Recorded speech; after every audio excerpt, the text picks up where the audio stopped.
One World Championship, and it is exclusive race introduction to what effectively will really be round 8, only round 8. Feels like we've been racing forever with these fantastic, all new, super innovative Formula 1 2026-2026 cars. We are going to go to the Red Bull Ring, aka the A1 Ring, obviously located, there in the Styrian Mountains, close to Spielberg in Austria, in the European Union. It is the place that is closest to, where I've been born, and it is the place where, as you can see over here, I've been dominating pretty much ever since. So in this exclusive race introduction, we will tell you of what to expect, from the race, what are maybe some of the news, again, at the time of the recording, because we will be kind of celebrating our Happy Names Day before the race, and Happy Birthday right after the race. Obviously, we will be a little bit busy, so some of the news may come out, but especially interesting dynamics in terms of the teammate fight will definitely be highlighted in this fantastic race introduction. We will then talk about the weekend format, because of course the Austria was scheduled to be around 10, but of course last year there was the Canadian Grand Prix, so you will actually again see kind of half Austrian Grand Prix but also half Canadian Grand Prix. But we will talk about what to expect from us from this race, because again, as you can see, I won here 3 times and should have really won 4 times, and this is pretty much one of the most successful, if not the most successful track, even though if we only calculate the Grand Prix victories, that's definitely the Yas Marina circuit in Abu Dhabi. But here, we will take a look at my achievements, Scuderia Ferrari's achievements, and why this can definitely be a happy hunting ground for us. We will then take a look at all of the 22 competitors, especially the 20 other Formula 1 drivers that will try their very best to snatch the victory from what could probably be Charles Leclerc, maybe even Lewis Hamilton. And we will take a look at the constructors fight as we will go against the 10 mighty competitors over here. So again, a lot to get through. This will be the final race in June. Obviously, we've been racing in June a lot in Europe, going from Monaco to the Barcelona Grand Prix. Obviously, new name for this season, because the Spanish Grand Prix will now be held at the Madrid, the new circuit, which hasn't been kind of completed yet as of the time of the recording of this video. And of course, we are going to go here to Austria. So going from the glamorous of the Mediterranean Sea, we are now moving to really the tallest, the Alps mountains. And probably also the next couple of races, which will be held at much cooler climates. That temperature can definitely play the role. The weather can definitely also influence it. But I believe what will influence it the most is that Ferrari is back, and especially that new compression ratio regulations obviously have helped us massively over here. So you can see Lewis Hamilton now being a Ferrari race winner. It will be interesting to see what that means for the dynamic inside our Scarlet cars, as we are obviously sporting this timeless fashion over here. So what to expect from the race, right? So first of all, you will see this race introduction again 24 hours before the free practice 1. During free practice 1, we will do the hot lap with the F125 cars. Definitely stay tuned for that race, even though that race will come in July, because it was around 11 last season, and I think you will definitely see me fighting there very, very hard for the championship, and again showing everybody who's the boss around this circuit. We love when the circuits are kind of shorter, and I can definitely nail every turn, so I will introduce it to you. Then for free practice 2, we will then jump into the all new innovative F126 cars, because that's really what you want to be seeing, and see again how the cars can handle that track. There will be lots of straight long turns, so it might be a little bit similar to actually the Australian Grand Prix, but again there were several tweaks with the way the power is deployed, because remember, it is the clean 50-50 split between the traditional combustion engine, the ICE, so-called the internal combustion engine to be precise, and the ES, the electric energy store, which is really your battery, right? So it means that we might be seeing, for example, some cars struggling at the end, especially of that third straight, right? So there is a start-finish straight, then the long straight heading into what is effectively turn 3, and then heading up the hill and down the hill. That requires actually a lot of the power output. So it won't be easy, in some of the sections to recharge the battery, but now, you could have definitely seen, that we pretty much made up the deficit on the straights, with these new regulations. Also, the additional development time, the ADUO, will come into the effect, again, that could help us a lot, because obviously we will have more development time than the Mercedes boys, and of course also the Red Bull boys, really the Ford engine, and of course Audi and Honda with Aston Martin are not really a threat over here. So that will be very, very important. Again, it can make for a really exciting race. We definitely hope so. And of course, with the Ferrari 1-2, that's the main objective. The Red Hot Lab stays unchanged. You will absolutely be loving the Red Hot Lab, as we maybe put the real Formula 1 drivers to shame during the free practice 3.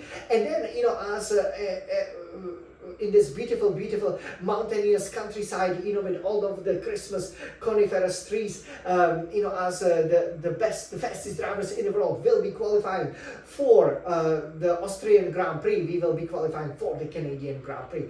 And then, the race, of course, the Grand Prix, because it is not a sprint Grand Prix we can hear anymore. It was for a couple of seasons. Hopefully it will return. It's great for sprints, we believe.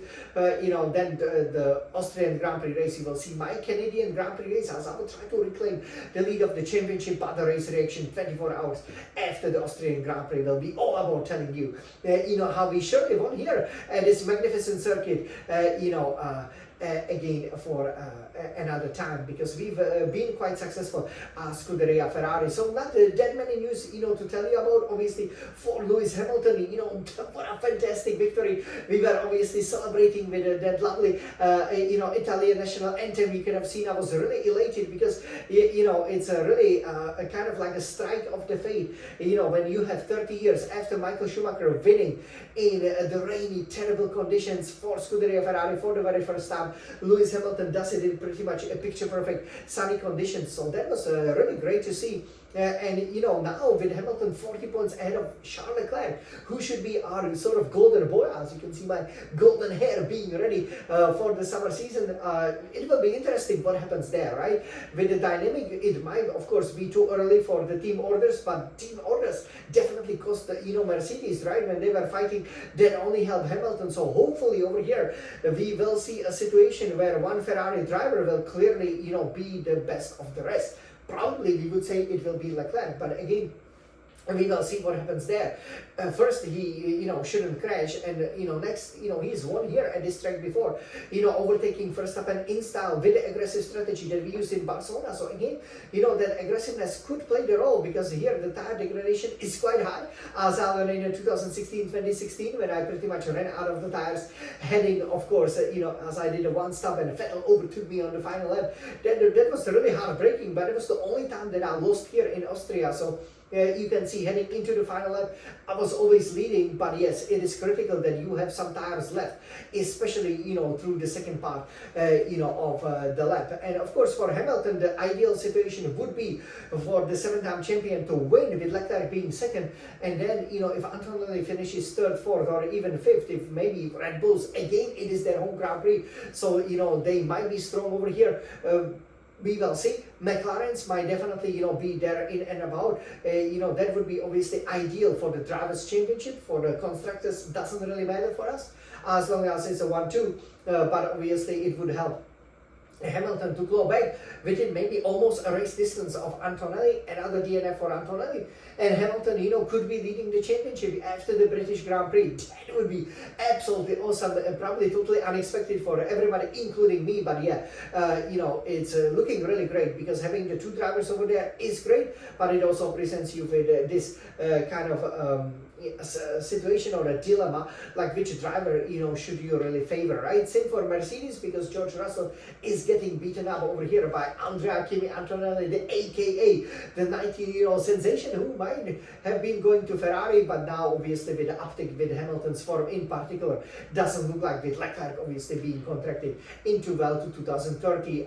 We also expect in terms of obviously the news that Pierre Gasly, who has replaced Isaac Hadjar as the finisher of the third position at the Monaco GP, because that place was was reinstated as the stewards admitted that there was some issue with the pit lane speeding. We believe that actually Hajar will get it back, because a lot of teams are protesting this. So here in Austria, the track limits might be a bit of an issue, but again, we had the great solution with the gravel traps, especially in the final very fast, the two right-hand turns, where basically with the gravel being out there, nobody will dare to go off the track limits, because it slows you down significantly, and we don't need to worry about it. Remember 23 years ago in 2003, that first turn where you could also run quite wide, pretty much everybody was running wide, because it was faster. So yes, by placing some of the especially the natural kind of obstacles, especially with the gravel, but also with the grass, it does help to kind of keep the cars intact. Because remember 2 years ago, okay, we also had to wait for the result of this Grand Prix, because there were lots of the kind of the track limit violations. But I believe it will be a great race. Might be raining, might be not.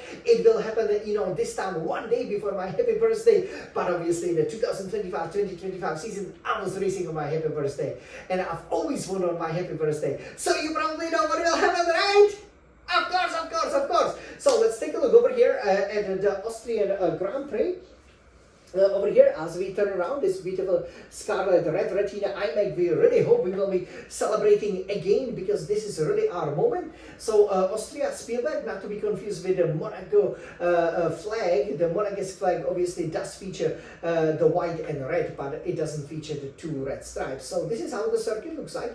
So this is your Spielberg circuit, and what we love about it is actually the way how simple it is, right? So basically, you will be coming out of turn 9. I actually told you, there are 10 turns, but yes, we will talk about this king that sometimes is referred to as the turn 2. So here you will be coming pretty much, have to ride the curbs. The curbs actually do help you to stay on the track really nicely, and it will be interesting. There will be a straight mode over here heading down into the turn 1, and it is important obviously to speed up to the 4th gear and kind of throw it. There will be a bit of the high sausage curve here on the inside, so you want to just avoid it and then have the perfect line over here through the sector 1, which is pretty much a lot about the traction and acceleration and the top speed. So it will be interesting over here. How much battery will the cars have here and also here, right? Because you can see here this king, it is also used for the MotoGP, which now obviously will be under the same ownership umbrella as the Formula 1. This king obviously have almost seen Valentino Rossi being wiped out, where the two competitors crashed behind him. They went side by side. In a MotoGP, that's obviously a big turn, but in an F1 car, it's really a non-breaker. But again, maybe it could also end your race. It can be a bit dangerous, as obviously you still have to stay within the same distance from the left and the right edges of the track. Over here, heading down into the turn 2, you want to be really going to the left, and then apply the traction as soon as you can here up the hill, probably going shorter gears, short shifts, 2nd, 3rd, 4th gear, because you don't want to have you don't want to spin the wheels too much. That helps your tire wear. Here again, we will have a straight mode. This straight is actually longer than it seems here on the map, but again, great overtaking opportunities, and I think we will have lots of moves into the turn 3, because of course the cars will be running out of the battery, right? And then here it's all about the traction. So a lot of the round turns, through turns 4, 5 and 6, it is important again to tackle it at the 5th, kind of the gears, always avoid the curbs, but have a sharp turn in, so the car with a really good front end over here can help, which obviously is kind of the opposite of in terms of the setup to what you want when you have the long straights, which it would be like the Monza-like setup with a very low wing. But actually here you need lots of wing for these turns. This chicane, the turns 6 and 7 doesn't look like a chicane, man, but these are one of the highest G-forces that you are pulling. It might take only slightly over 60 seconds to go around. But this, the turns 6 and 7, they separate the boys from the men and the drivers from the champions. And then, of course, you will be heading into turn 8. Again, a hard, sharp turn, right? A bit of a curb. Okay, you can also go to the pit lane, where obviously there it's better that you kind of, let the guy in front know, because you have to slow down a bit more if you want to go to the pits. And here you want to really stay clear of that gravel trap that is now installed. And turn 9, there is a wall. You actually got to get very, very close close to the wall, brake hard, to, I think it will be 4th, 5th gear. We will see over here, and this is pretty much how you master the Austrian Grand Prix. You can see the lap record 1 minute 5.619 seconds. At certain points when we were obviously still racing in the turbo formula before the ground effect formula, there was even this talk of maybe the cars going even faster, or completing the shortest lap in terms of the overall time distance, hopefully the F1 can get back to these speeds again.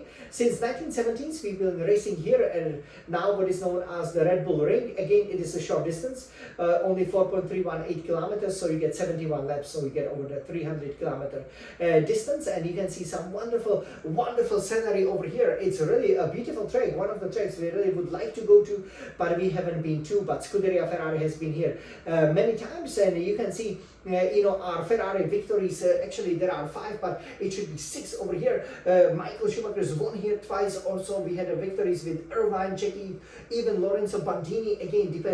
The Austrian Grand Prix wasn't always held, of course, at this circuit, but with Leclerc's latest victory in 2022 at the beginning of the ground effect regulations, it would be only fitting that he also gets that breakthrough win after almost a year going without the win. Remember, last time Leclerc won was in the United States Grand Prix in Austin in 2024, so we definitely hope he can win here for the second time to bring the 7th victory for Scuderia Ferrari. We've gotten 8 pole positions, then 5 fastest laps, 29 podiums, so definitely podium is the bare minimum over here. So this is how it looks like, and these are the main drivers that we will be competing again in our 2026 Formula 1 Drivers' Championship. It is the Andrea Kimi Antonelli with 156 points leading the way over here, but of course that retirement has cost him quite a lot of advantage. But I have to say, on the accounts of how he performed in our favorite city,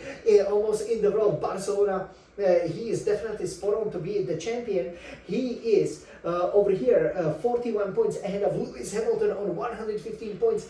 Obviously Lewis has gotten that breakthrough victory, and so now he will always be written in the Ferrari books as the champion. He's now been on a podium 4 times over here. So, that again shows you for Hamilton, just how much he's improving, and he's definitely in the title fight.